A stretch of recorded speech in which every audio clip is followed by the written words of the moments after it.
Hi guys, it's me Joven and welcome back sa akin channel. Sa mga bago pa lang sa akin channel, please don't forget to click the subscribe button at paki-hit na rin yung notification bell below para lagi kayong updated sa akin new uploaded videos. In this video ay mamamasyal kami sa Vietnam. Tara, samahan nyo kami at ipapakita ko rin sa inyo yung mga attractions nila doon. Bago yan, ikikwento ko muna sa inyo kung ano yung karanasan namin sa may immigration. So maraming tanong sa amin kasi diba for good na kami from abroad, tapos magtuturist ngayon. Nandito na kami sa aming boarding area. Ayan, 5J744 Hanoi, 5 AM pa. Ang oras ngayon ay 2:52. Napakalayo pala nito guys dito.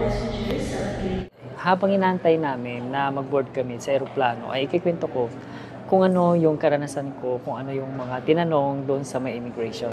And kwento ko na sa inyo kung ano yung mga tanong. Yung pinakaunang tanong ng immigration officer sa akin ay saang bansa yung una kong pinuntahan, tapos kung anong year. Next tanong niya kung ano yung pinagkakabalan ko, yung trabaho ko dito sa Pilipinas. Ang sagot ko doon ay businessman. So kasi 'di ba meron akong business na pet supplies. So yun yung sinabi ko. Hinihingi niya yung copy ng business permit. And so sakto naman, ready ako. Dala ko yung aking yung BIR. Yung pagkatapos na-check niya yung BIR registration ko, hinahanap niya naman ako ng mayor's permit. Tapos sinabi ko na yung aking business ay online lang through Shopee. Kaya yon hindi niya na hinahanapan ng mayor's permit. Ito pa yung mga sumunod na tanong niya. Ang next tanong niya ay kung kailan ako nag-start working abroad.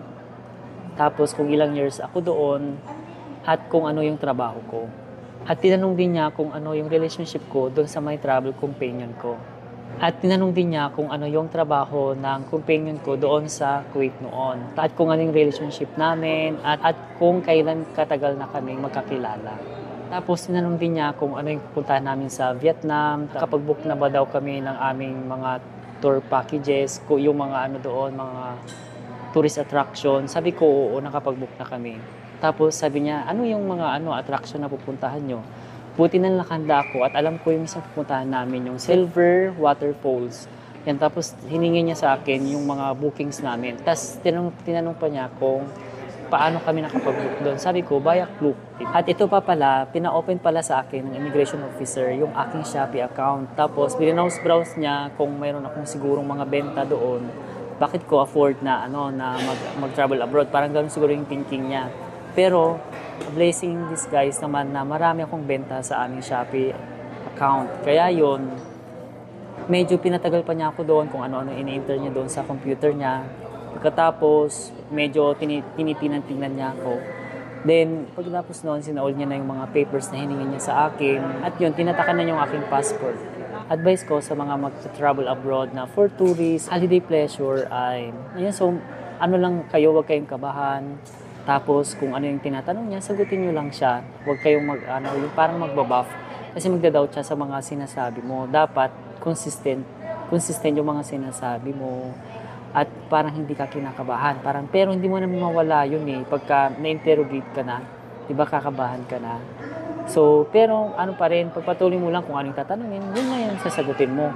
Huwag kang mag-open up ng kung ano-ano kasi doon siya makapag-create ng mga itatanong pa niya. So, kung ano lang yung tinatanong niya, yun lang yung sasagutin mo.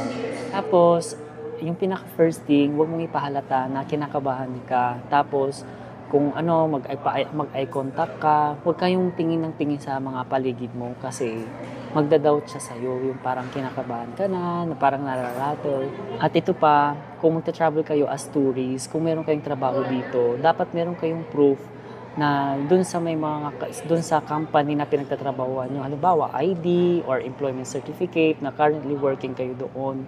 Kasi baka hanapan kayo. Ako kasi, di ba, businessman yung nilagay ko doon. So, hinanapan niya ako ng business permit. Yun, so, luckily, nadala ko naman yung aking BIR registration. Kaya yung binigay ko. Yung last na advice ko, magdala kayo ng proof kung ano yung pinagkakaabalahan nyo or yung trabaho ninyo. Ayun, so yan lang yung advice ko sa mga magta-travel as tourists. Ayun, so agahan nyo papunta dito sa airport kasi mahaba ang pila. Lalo na doon sa pag-check-in, dito rin sa immigration, mahaba. Ayan, so kita-kits tayo doon sa Hanoi, Vietnam. Papasilip ko sa inyo yung kanilang tourist attraction. Sa mga bago pa lang sa aking channel, please don't forget to click the subscribe button at pakihit na rin yung notification bell below para lagi kayong updated sa aking newly uploaded videos. I hope you enjoy this day. Stay humble and be kind. See you next vlog. Bye!